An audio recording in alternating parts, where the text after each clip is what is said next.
Today, the incredible Chandra Pierce and her life. She joins us live on RestoringHopeLive.com.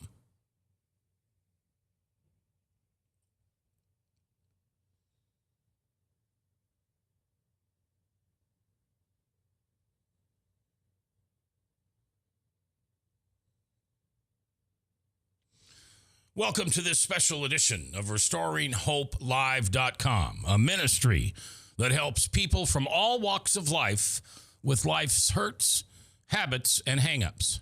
Sometimes you've heard on this show stories of grandfathers who discover their grandchildren are involved in drugs and how can they help. Sometimes you hear on this program how parents find out their children are involved in pornography and leads to 3 generations of pornography through the men in their lives. You've heard from mothers on Mother's Day who lost their child to a tragic accident in an overdose that never should have happened. This is a ministry, Christ-driven, Christ-centered, and Christ-blessed. His grace abounds around all of us as we tell the stories that hopefully make a difference in your life. Today, Chandra Pierce, you know her. She's that darling, cute, wonderfully giggled comedian who bears her soul to all when she speaks. And today we speak not only to Chandra, but about her life behind the microphone and behind the comedy scene. Chandra, welcome to RestoringHopeLive.com. How are you today? I am great. Today is a good day, and that's what you learn when you are dealing with addiction. It's all about today. That's right. Today is a good day. Now, let's start out a little bit before we get into the addictions, because we're not only going to talk about your struggles, but also that of your darling husband, David. But yes. First of all, for the first 8 or 9 minutes, just tell me about you. Where do you come from? Where's home? You know, I grew up in South Carolina for the most part, born in Kentucky and moved immediately down south. And then I've lived in Middle Tennessee for the last 35 years of my life, and I feel that that is home. That's where I got my interest in comedy, and I've been doing stand-up comedy for 20 years. Wow. And I can't believe time has flown by so fast. Now, is Middle Tennessee around the Nashville area? Yes, I live right smack downtown Nashville, Tennessee, and I am blessed to work on the Opry from time to time, and it's very much home to me. Well, my wife was honored to see you live a few months ago at church here in our hometown, and it was her that came home and said, "You've got to get Chandra on. Her story is just incredible." So credits for producing this show goes to not only Maddie, but my wife. That's exactly right. And I find that happens a lot when I meet different people going, "Oh, my mom loved you. Oh, my grandma loved you." I love that I'm starting to see in my career the generations of women now show up. And it's not only flattering, but it's also sometimes a little weary when you realize how long it's been since I've had a real job. Oh, yeah. Yeah. My parents still wait for me to get a real job. That's exactly right. And my 9-year-old granddaughter, Sydney, got your autograph, and she takes after Grandpa. I was an autograph hound in all my days in country and rock radio, and my granddaughter has taken up on that, so she cherishes that Chandra Pierce autograph that she got. Now, speaking of young'uns, do you have any kids?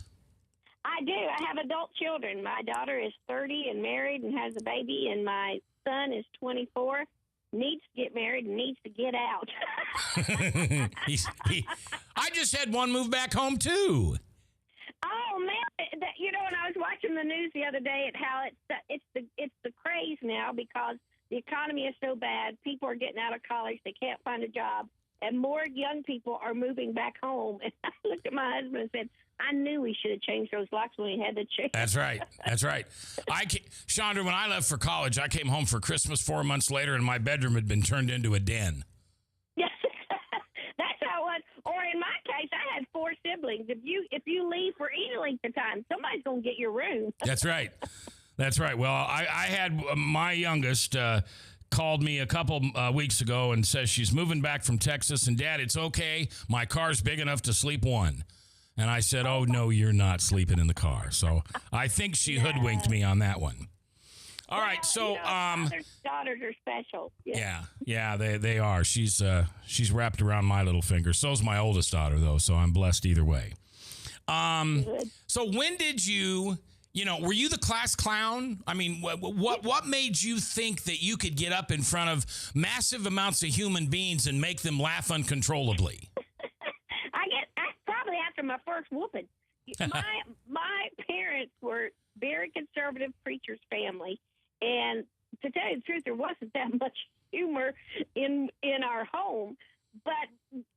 So I guess I was the comic relief. I was also the middle child, and so you're destined. If you grow up in a pastor's family in the Deep South and a middle child, that's a cross between a nun and a Las Vegas showgirl. and I went off to college, had to pay my college bill, and lo and behold, got a job at a theme park that told the history of music. It was a place called Opryland in Nashville, Tennessee, and I had not been allowed to listen to much music outside of Southern gospel music, and I hid a radio under my bed and all those things that later became great material.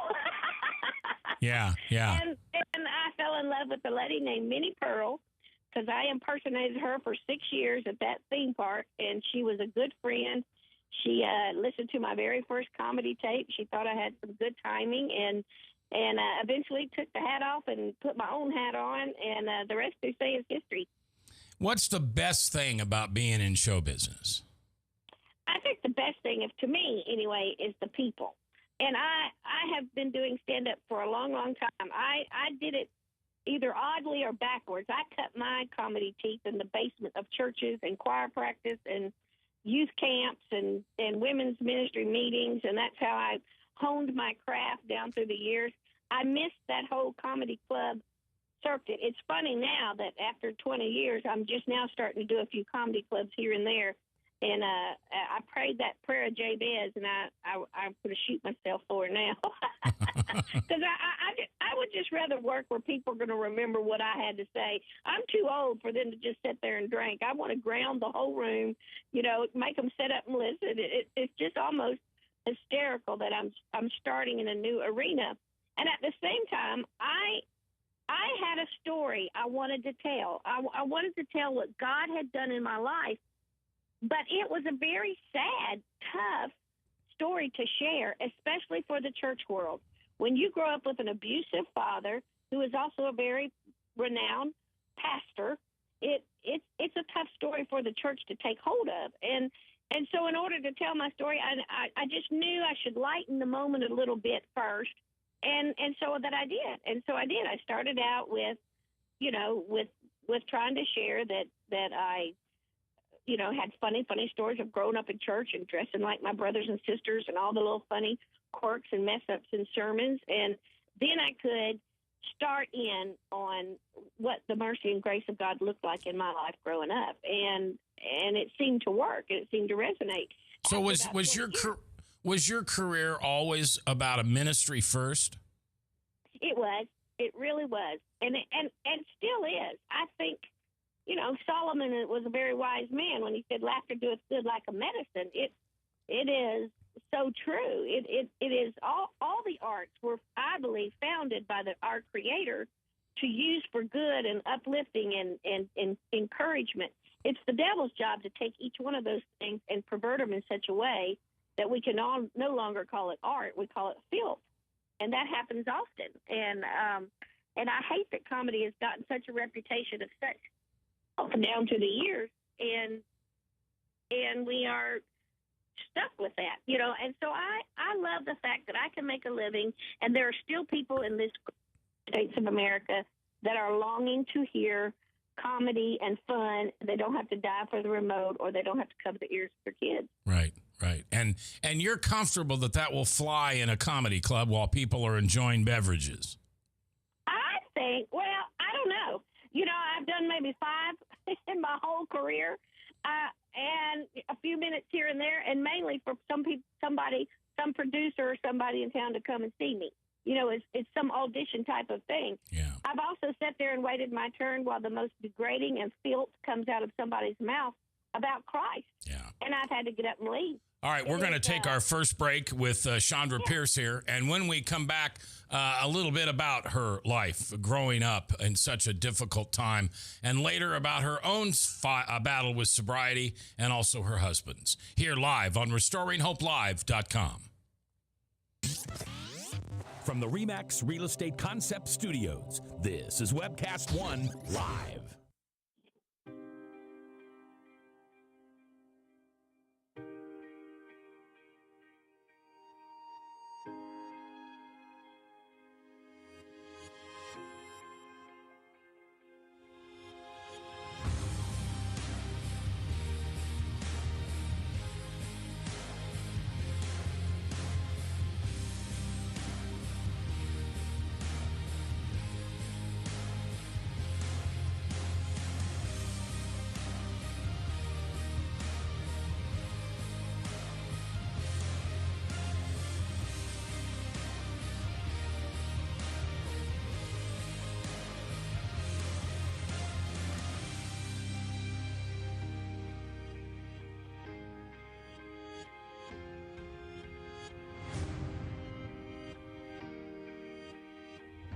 The dawn of a new era begins.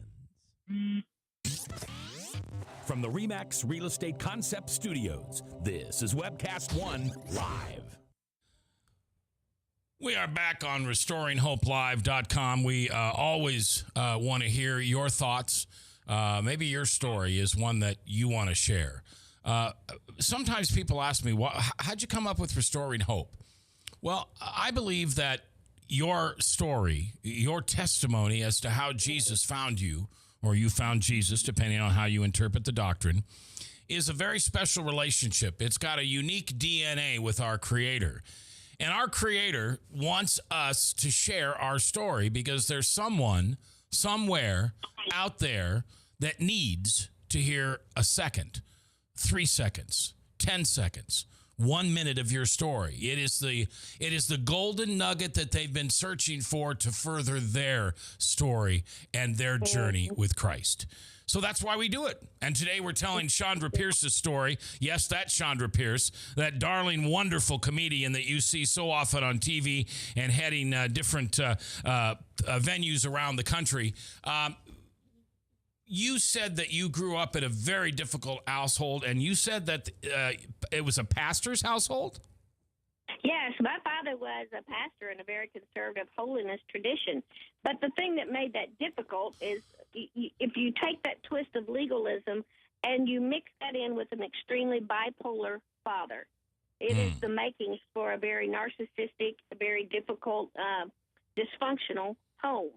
I learned that disease that grows so quickly in trying to survive, they call that disease to please. And if you don't find some healing in that in itself will just begin to destroy your life. I tap dance through life, trying to keep from getting a severe spanking, to being abused, to trying to understand where is God in all of that, and eventually even entered in life and had a great career going, and then hit the wall running and got severely depressed, had to go to a psychiatric hospital, where I learned that our pain is so extremely self-centered. And I don't mean that in an egotistical way. Sometimes when we are in great pain, and I think that's what I love about your show, when you are in great pain, you thoroughly believe no one else has ever felt this bad. Mm-hmm. And that's not so. That's right. If your ears could hear just outside your own roar of pain or dysfunction, you will see that the world is filled with like-minded, like the same people, the body of Christ, the hurting, the disappointed, and in that you begin to lift one another up. I think the spirit of group support and group effort and sitting in a circle and saying, "Hi, I'm Shonda. I'm here because I wanted to jump in the river. I am thoroughly depressed. I don't think God is listening to me." And a group says, "Hi, Shonda," back, and they begin to check in the exact same way. Yep.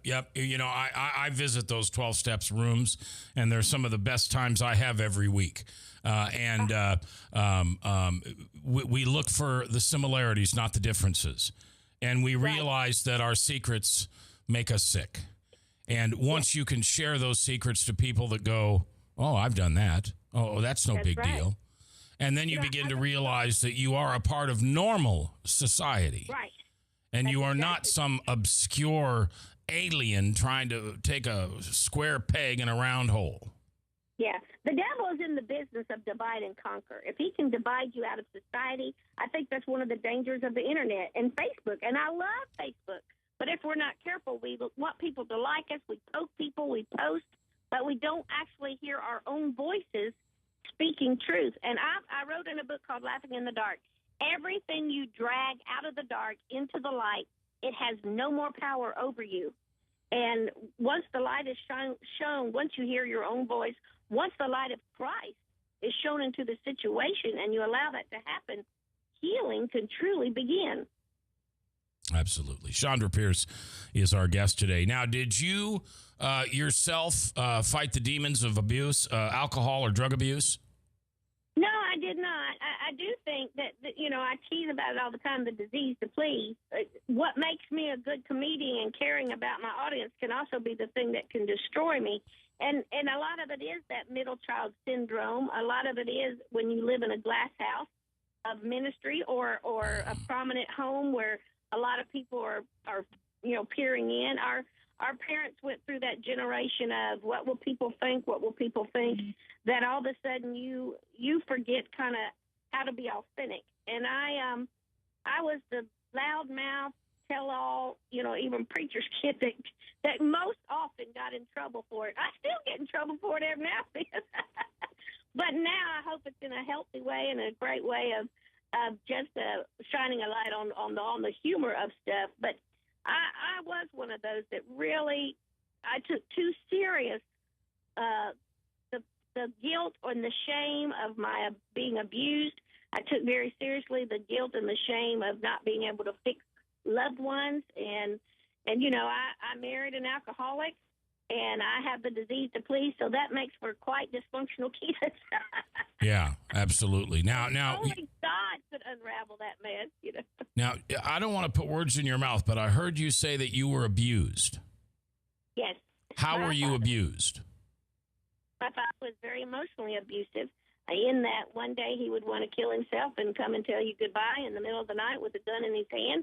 The next day he'd be high as a kite, and a few weeks later he'd be building you a tree house. A few weeks later he'd burn it down, mad at the world, mad at life, and at the same time telling you, via scripture, that he is God's right-hand man and the voice of God. And it was extremely confusing emotionally. And when the high points in his life did not feed his adrenaline and his bipolar, then it was that narcissistic feeling of sexual abuse over his daughters and children that was probably the most prominent pain that you can go through and have to get over. And it's always a constant struggle. I always say grief is the gift that keeps on giving. You just learn how to live sometimes with the gnaw and the hurt and the pain, and with wonderful therapy and great counselors. And I'm always saying, every night in concert I say I'm here because of the grace of God and 150 milligrams of Effexor, and you can pry those out of my cold dead fingers. I've had women come up. I've had them wag their finger going, I don't think you should talk about antidepressant. That makes your face look weak. And I always go, well, then you need to take your glasses off and drive home. Because every time you go to LensCrafters, you're causing me to stumble. Only in the body of Christ do we pick and choose how God is supposed to work in our lives. And let me tell you, God spoke to me recently in a flooded basement and a broken washing machine. God speaks to me when I hear a pop song on the radio. God is so creative. It's we who limit him. And God has used medicine, and he has used wonderful psychiatry to really help me put the pieces back together in my life. And, my life is like a puzzle. You put it together, and it's more beautiful than I ever dreamed or imagined. But you'll still, every now and then, see the seams of those puzzle pieces. And so only in heaven will this life and this world be complete and whole. Oh, boy, you're good, girl. Chandra Pierce is our guest on the phone. Are your father and mother still living? My mother just passed away last year, and it's a little bit of what I'm out on tour called the Girl Talk Tour right now. Every time I've ever done a video, and I've been blessed to do a ton of them, just got an award not long ago that I am the most long-form video female comic, platinum and gold award-winning comic in history. Good. And Good that's for you. mainstream or Christian alike, and that shocks me. But every video I've ever come up with, I have the idea, the theme, what it is I want to say. It comes to me usually through my own personal journey, and I write that down. And then I start adding everything to it backwards. I start adding the comedy and the songs and everything to reiterate that point that I want to make to a crowd. And the Girl Talk Tour right now is this idea of not leaving anything left unsaid. And I sat with my mother for 7 weeks as she passed from this world, and she was 80 years old. And the sweetest accomplishment in my entire life is that there was not a syllable that we were rushing to get taken care of. Our relationship was current. We had done the hard work of getting through counseling and having a whole relationship so we could enjoy one another. We did the tough work of reading books together and trying to figure out what happened to us in our childhood, what we could have done better, what we let go of, what we need forgiveness through. What precious time. And so sitting with her was good stuff. And it just dawned on me one night that I realized, man, I think there's girlfriends out there that probably need to hear, fix those things now. Change what you can change. Let go of the things you cannot change. It's the Serenity Prayer is just so embedded in my spirit, in that, and it fits through relationships. All right, I'm gonna stop you here for just a second. We're gonna take our next break, and when we come back, if you'll allow me, I'd like to talk about your husband David, and talk about some of the challenges of being married to an alcoholic. Because as we know, when you look down the pew in church on Sunday, 2 out of 10 of us sit in that chair. We'll be back live on RestoringHopeLive.com. From the RE/MAX Real Estate Concept Studios, this is Webcast One Live.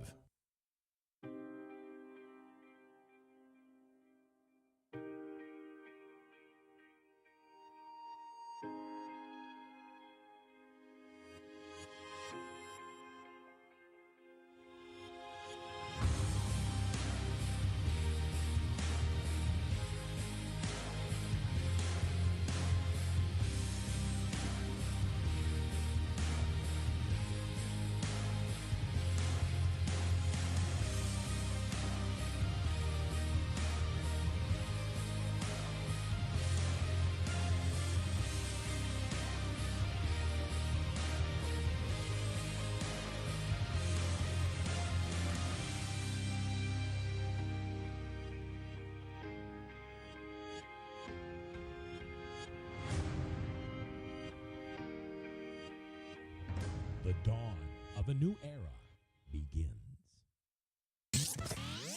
From the RE/MAX Real Estate Concept Studios, this is Webcast One Live. All right, we're back on Restoring Hope Live on a beautiful Sunday. I hope your day is great. I hope that you took some time to celebrate the glory of God, whether you do that at home with an iPod and music in your ear, or whether you do that with 1,000 other people in a place called a sanctuary.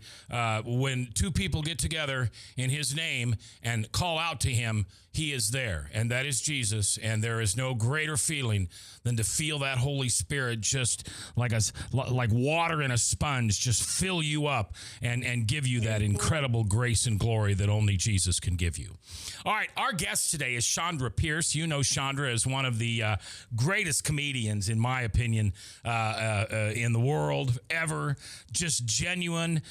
She has a book now. I think I got it right. Laughing in the Dark. I sure do.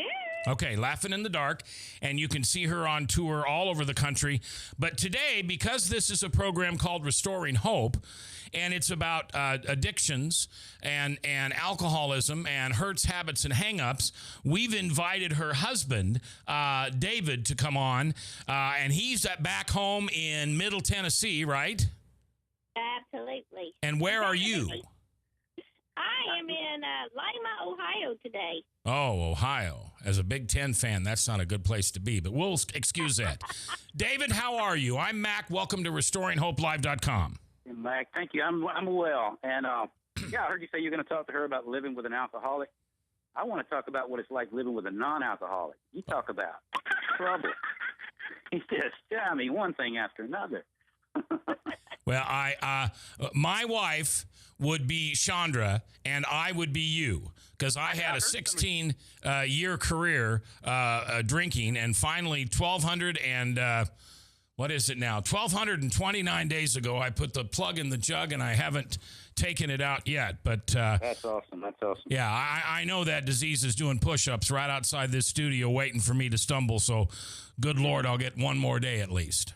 There you go. Right. Now, and by the way, I have a picture of the both of you up on our screen. So when you watch the video of this show, and I'm going to tell you, David, you're a handsome man. And the reason I think you're a handsome man, because you and I look a lot alike. There you go. All right. We both can play Santa Claus at Christmas, can't we? That and Mark Twain in the off season. Yeah, there you go. So I did not give him that gray hair. Yes, you did. You and the children and everything else in life gives us that beautiful, shiny white hair. It does.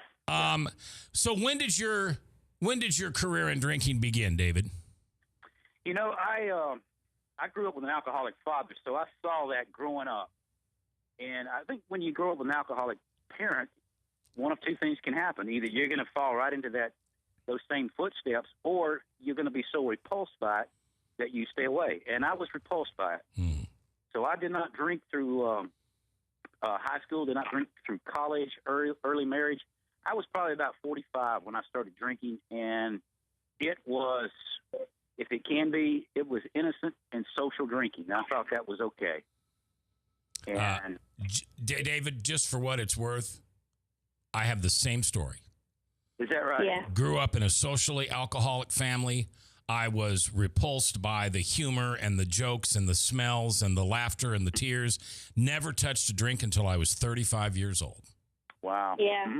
I know that feeling. Yeah. I was so repulsed. I would pour my dad's drink out. Whenever I found it, I'd pour it out. Yeah. And I just did not want anything to do with it. And so I was the last person to think that this would grab me like it did. Yeah. All right. So how did it grab you? I mean, it started out socially, no big deal. I mean, you didn't start out drinking to black out. No, I didn't. And I've heard stories of people that, you know, the first drink they had, they drink to black out, and that wasn't me. You know, this went on for 2, 3, 4 years. I was doing okay, just every now and then when I got with my buddies or on a weekend. And then I think as I grew older, the kids grew up, they were gone. I was alone a lot. It just seemed like a good way to relax. At the end of the day, I would just grab something, sit in front of the TV, watch a game. And I did that one night, and then I did the second night. And then the third night, I thought, I think I'm going to do it again. And then it got to be an everyday thing. Mm-hmm. And I got to looking forward to it. And then somewhere along the way, this is over a period of 2 or 3 years, I thought, why wait till the end of the day? Why not just go ahead and start a little early? And red flags were going off everywhere for me.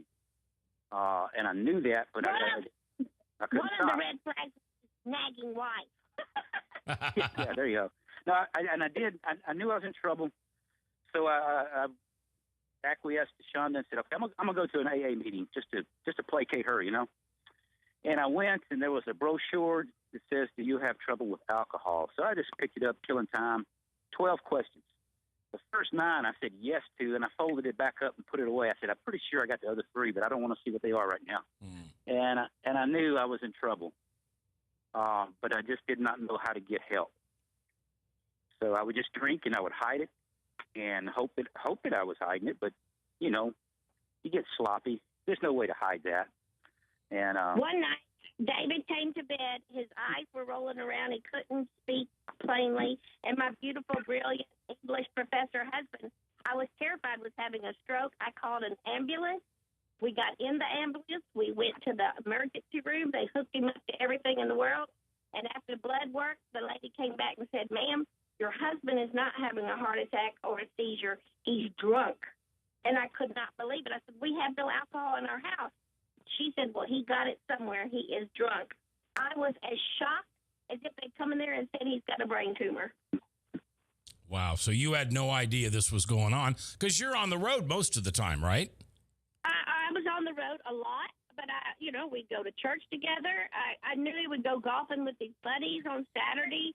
I knew he worked a lot in the yard. He'd come in really tired and sneak off onto bed. And, and before long, you just realize you see a beer in his hand, and then you see another one, and you think, well, maybe it's the same one, and like an idiot, and maybe on some level, maybe I did know and did not know how to approach him or rock the boat or say anything, and sometimes when I would, he of course would deny it and say I'm being overly sensitive or over spiritual, and it's just one of those diseases that grabs an entire family.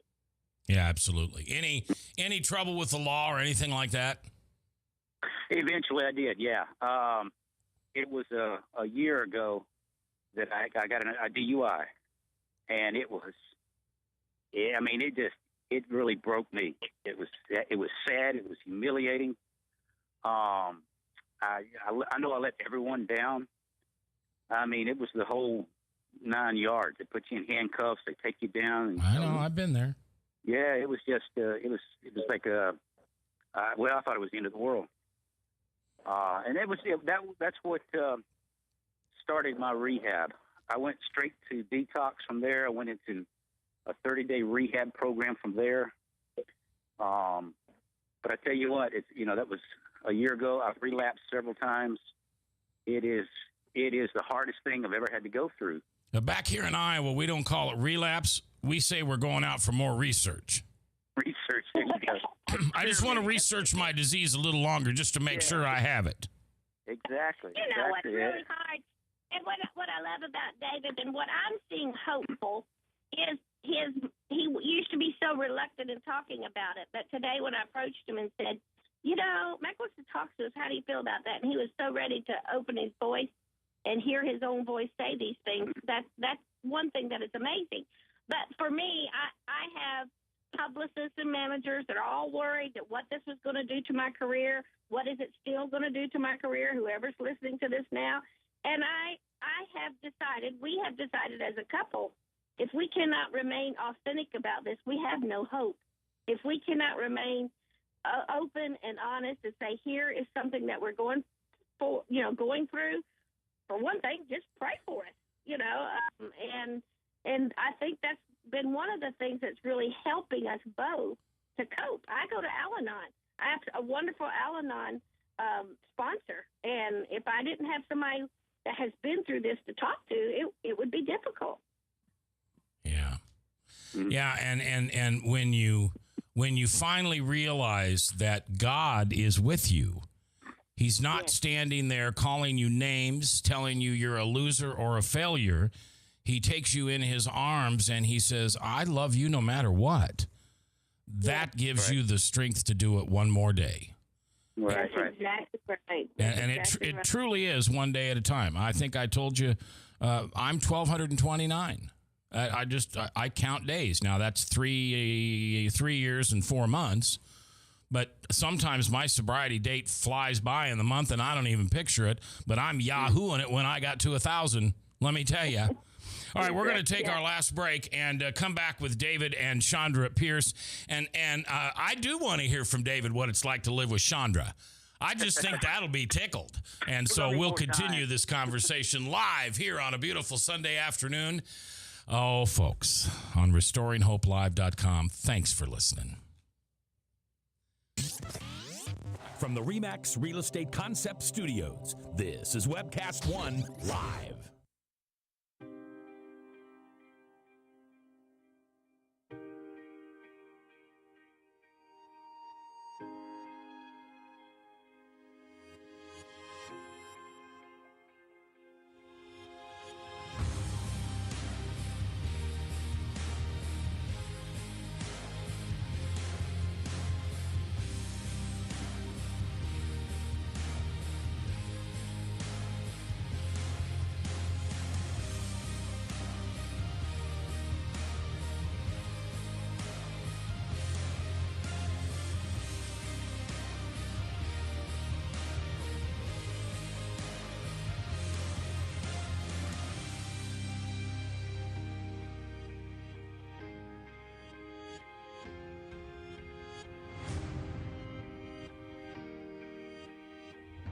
The dawn of a new era begins.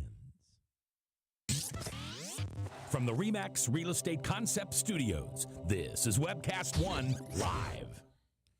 All right, good afternoon and welcome back to Restoring Hope Live. It's a ministry. It is a project. It is a personal Bible study for me. It is a time when myself and Dr. Hartwig and Bob Montserrat and our producers all get together and we get to share stories. And today we've had a special treat. We've had Chandra and David Pierce on. Chandra Pierce's that she just told me, and I don't remember all the details, but you're just the biggest hot dog female comedian in the world. Is that a good way of saying that?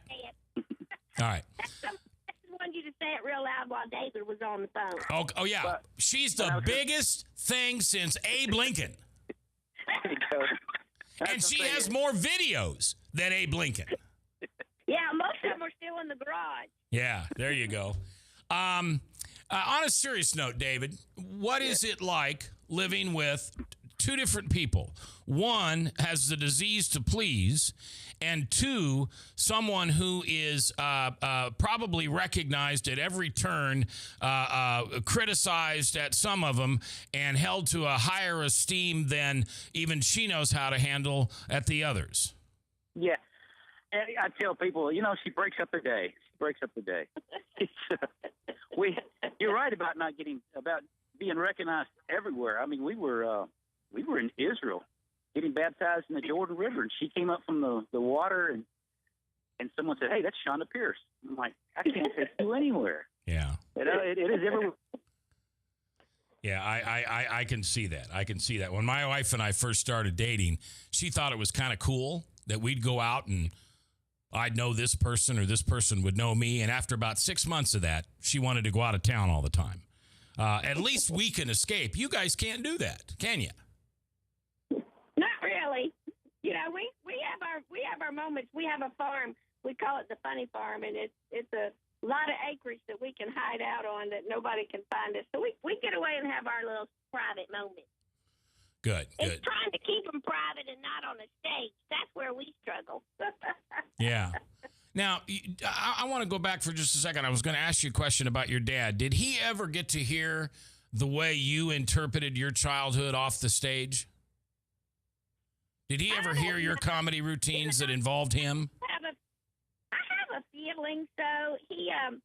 He was brought up on charges many years ago from a second family that he had started and the daughter that he had raised. And she brought him up on charges, and I was called in for a deposition to testify. And he was charged with the child endangerment and abuse and a couple other things, I think. And so he definitely is cognizant of his problem.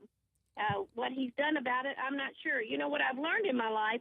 Forgiveness is really for those who are doing the forgiving. Yeah, it's for you. Whether it is accepted or extended, right? That's an entirely another issue. I had to come to a place of peace in my own life and in my own journey of forgiving him and putting that relationship in the hands of the Lord. Yeah. Because it is not a safe one. Yeah, so absolutely. Kind of how it's been. He's a very old man now. I know where he lives. My brother and I have our ways of catching up and finding out about him. If we sneak money up there if we need to, we try to do the right Christian thing and yet the right healthy thing as well. Yeah, you have to protect yourself. And you're exactly right. For those of you that don't know that, forgiving someone else is really a gift you give yourself. And it ought to be really easy to give, because the other person doesn't give a rat's behind. They really don't. And if they do, well, then that's just an extra layer of sugar on top. But forgiving somebody else is a gift that you get through God that you give to yourself. All right. That's exactly right. David, back to you. Come on. She's got dirt on you enough to pile high. I want to hear a little dirt on this wife of yours. She can't be that perfect. Can you get David back on the line, please? David, did you hear what I said? No, I just got cut off. I'm sorry. Yeah, I'm sorry. We got you back on. I want to hear some dirt on Chandra. She can't be that cute and that darling and that wonderful all the time, can she? Well, I tell you what, it's what you see is what you get. It's like we're at a show. It's like we're sitting in our living room, and Shonda's being Shonda.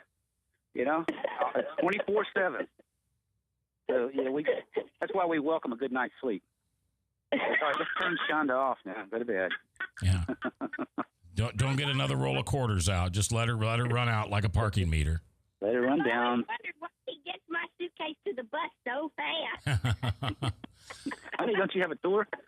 But on a serious note, what's the best thing about Chandra?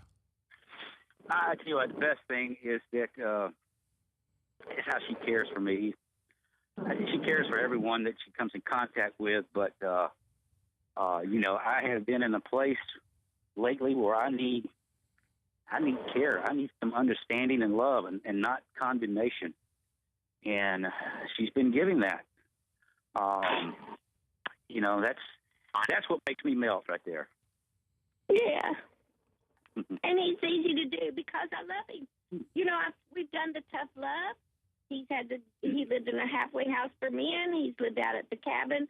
My pastor said, if you want to save your husband's life, you got to stop being his safety net. And for someone who is a pleaser, that was very, very hard to leave him in God's hands and into the hands of experts. But I've done that because fighting for him is worth it. And I know, but the grace of God, there will be a time someday he might have to fight for me. And it's been 35 years that we are together, and that's just too much time to toss out. David, we've got about 1 minute left. I want you to tell your wife, Chandra, of 35 years, what she means to you. I tell you, these 35 years, it has been great to have someone to share adventures with, experiences to raise kids with, to laugh and have fun with. You know, and when we don't do that, I miss it terribly. I just need that, and I love you so much, hon. Thank you. I love you too, darling, very much. It's a good day today. You're having a very good day today, you two. Right. All right. Love you both. David, your wife has my cell phone. Put me on that list of people that you can call when the darkness seems to close in and you just need a friendly voice to talk to, okay? Oh, thank you. That means a lot right there. I'm serious, though. I really mean that. You call me anytime, and I won't give you any condemnation. I can't be as funny as your wife. I am funny looking, but otherwise, brother, seriously, though, know you've got one more guy on that list. And Chandra, thank you so much for being a part of our show today. This was a special day for this ministry, and I promise the next time you're within, well, not driving distance, but walking distance of Des Moines, Iowa, I will come out and see you personally, all right? You got it. Thank you so much for having us. You bet. God bless you both. That's been Chandra and David Pierce, and what a wonderful story. What a wonderful story. What a Holy Spirit-filled story we heard today. And that's what we do live here, telling stories on RestoringHopeLive.com. Until next time, just pray. From the RE/MAX Real Estate Concept Studios, this is Webcast One Live.